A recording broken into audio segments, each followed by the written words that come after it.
S A Tamim বলছেন আগামী বিশ্বকাপে বাংলাদেশের বাস্তবসম্মত লক্ষ্য ঠিক কি হওয়া উচিত, সুপার 8 সেমি নাকি তার চেয়েও বেশি? ওডিআইতে বাংলাদেশের লক্ষ্য অবশ্যই সেমিফাইনাল থাকা উচিত। আচ্ছা, First, বাস্তবসম্মত, একদম আবেগ না, বাস্তবসম্মত। আশা না? না না না, আবেগ না। কিসের আবেগ? আপনি এই মুহূর্তে বোলিং এর যে অবস্থা বাংলাদেশের, অস্ট্রেলিয়ার সাথে বাংলাদেশ যেভাবে খেললো, সেই অস্ট্রেলিয়ার সাথে আপনি এরকম ট্রু উইকেটে এরকম পারফরমেন্সের পর সেমিফাইনাল আপনার অবশ্যই লক্ষ্য থাকা উচিত। মানে এটা তো ফ্লুক না। বাংলাদেশ যদি সেমি খেলে, এটা এখন ওয়ান ডে ক্রিকেটে এটা কোনোভাবে ফ্লুক হবে না, কিন্তু এটা ডিজার্ভিং। ব্যাটিংয়ে আমাদের একটু স্ট্রাগল আছে। আর আমরা কিন্তু অনেকদিন ধরে বলছি যে ওয়ান ডে ক্রিকেটই আমাদের পারফরমেন্স, সেটা ওই দ্বিপাক্ষিক সিরিজ পর্যন্ত না রেখে আপনি বৈশ্বিক ইভেন্টে কেন না? আপনি যদি ওই 2023 বিশ্বকাপের কথা চিন্তা করেন, সেখানে আমাদের একটু খারাপ গিয়েছে কয়েকটা ম্যাচ, কিন্তু এর আগের বিশ্বকাপটা আমরা ভালো করেছি। মানে বিশ্বকাপে আমাদের অনব যাচ্ছে। এখন আশাবাদী আমি, আশা বাস্তবসম্মত সব মিলিয়ে সেমি খুব একটা খারাপ হবে না, অন্তত সেমিফাইনাল।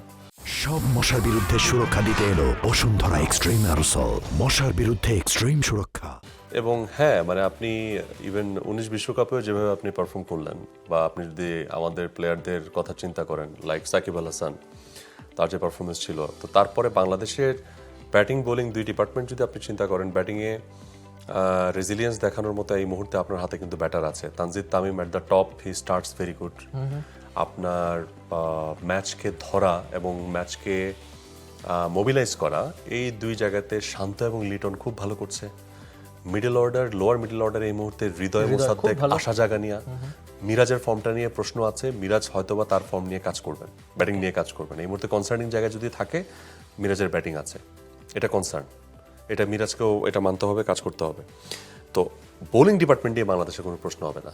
তার মানে কি, আপনার পুরো টিমের মধ্যে উইকনেস হচ্ছে ওই একটাই, মিরাজের ব্যাটিং। আর সব তো ঠিক আছে, সবাই এই মুহূর্তে অনসং।